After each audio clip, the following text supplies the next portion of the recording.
जय हिंद बच्चों, कैसे हैं आप लोग। बच्चों आज हम लेके आए आयनिक साम्यावस्था का अगला वीडियो, जिसमें हम लोग जानेंगे वियोजन की मात्रा। पिछले भाग में हमने जाना था वियोजन और आयनन में अंतर। तो हम लोग यहाँ पे जानते हैं विद्युत अपघट्य के वियोजन की मात्रा को कैसे ज्ञात किया जाता है।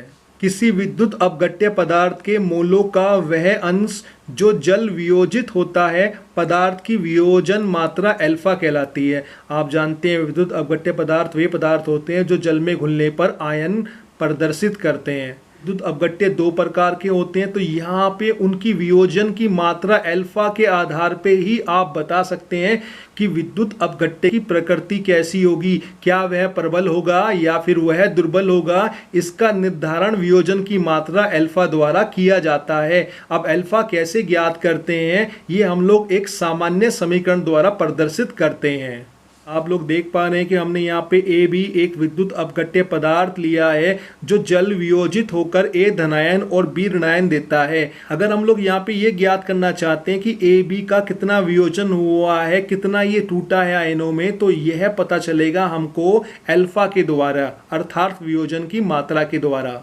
वियोजन की मात्रा अल्फा इज इक्वल टू होता है पदार्थ के वियोजित मोलों की संख्या डिवाइड बाय पदार्थ के कुल मोलों की संख्या। आप लोग देख पा रहे हैं कि यहाँ पे ए बी विद्युत अपघट्य साम्य अवस्था को प्रदर्शित कर रहा है अपने जल वियोजित आयनों के साथ में, अर्थात ये ए बी जो है पूर्ण रूप से वियोजित नहीं हो पाएगा और इस विलयन में अवियोजित ए बी विद्युत अपघट्य और उसके आयन उपस्थित रहेंगे। तो यहाँ पर ए बी के वियोजित मोलों की संख्या को अगर आप कुल लिए हुए मोलों की संख्या से डिवाइड कर देते हैं तो आपको वियोजन की मात्रा अल्फा मिल जाती है।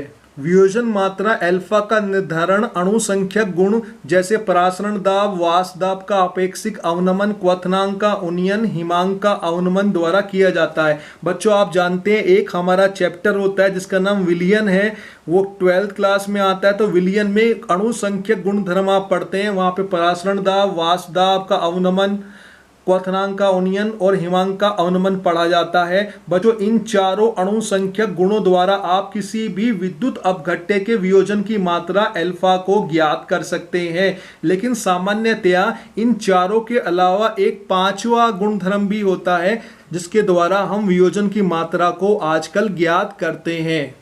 परंतु वियोजन की मात्रा अल्फा का निर्धारण सामान्यतया विलयन की चालकता द्वारा प्रदर्शित करते हैं कि जो आपके विद्युत अपघट्य होते हैं वे जल वियोजित होकर आयन देते हैं, और अगर आप ऐसे विलयन में, ऐसे आयनिक विलयन में जिसमें आयन उपस्थित हैं, विद्युत धारा प्रवाहित करते हैं तो वहां पर विद्युत धारा प्रवाहित हो जाती है और प्रवाहित विद्युत धारा के मान के आधार पर आप अल्फा का निर्धारण कर सकते हैं। कैसे, आइए जानते हैं। आयनिक विलयनों की चालकता तुल्यांक की चालकता द्वारा ज्ञात की जाती है। बच्चों आपको बताया था कि जो आपके विलयन में उपस्थित आयन होंगे तो वह विलयन आयनिक विलयन कहलाएगा, और इस आयनिक विलयन में जो विद्युत धारा प्रवाहित होती है उसको बोलते हैं तुल्यांक की चालकता। तो अगर आप किसी आयनिक विलयन की तुल्यांक की चालकता का मान ज्ञात कर लेते हैं तो उस विलयन में विद्युत अपघट्य की आयनन की या वियोजन की मात्रा भी ज्ञात हो जाती है।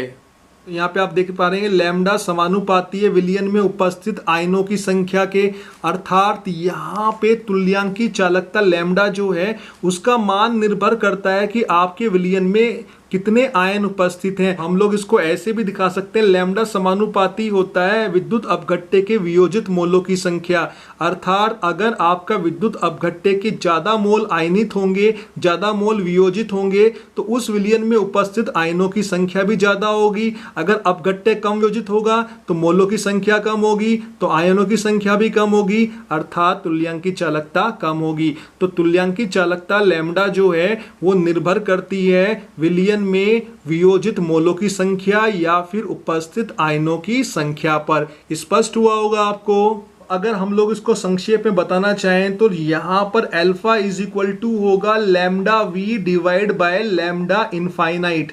बच्चों लैम्डा वी आयतन पर तुल्यांक की चालकता होगी, यानी वी यहाँ पे कोई निश्चित मान होगा, 1 लीटर 2 लीटर आयतन पर तुल्यांक की चालकता। अगर हम उस आयनिक विलयन की चालकता अनंत आयतन पर ज्ञात करते हैं तो यह तुल्यांक की चालकता लैम्डा अनंत आयनन पर तुल्यांक की चालकता कहलाती है। तो इन दोनों तुल्यांक की चालकता का अनुपात से हम लोग ज्ञात कर सकते हैं आयनन की मात्रा का। अब बात करते हैं बच्चों वियोजन की मात्रा को प्रभावित करने वाले कारक वो कौन कौन सी चीजें हैं जो विद्युत अपघट्य के वियोजन की मात्रा को प्रभावित करेंगे, अर्थात विद्युत अपघट्य ज्यादा आयनित होगा या कम आयनित होगा। तो आइए इनको देख लेते हैं। पहला रहेगा हमारा विलेय की प्रकृति, कि जो आपने विद्युत अपघट्य लिया है वह कैसा है, वह प्रबल है या दुर्बल है। यानी वियोजन कम होता है दुर्बल विद्युत अपघट्य का, लेकिन अगर आपने प्रबल लिया है तो वहां पर यह पूर्ण रूप से वियोजित हो जाएगा, अर्थात आयनों की संख्या अत्यधिक होगी प्रबल में और दुर्बल में सबसे कम होगी, क्योंकि यहाँ पे वियोजन कम होता है।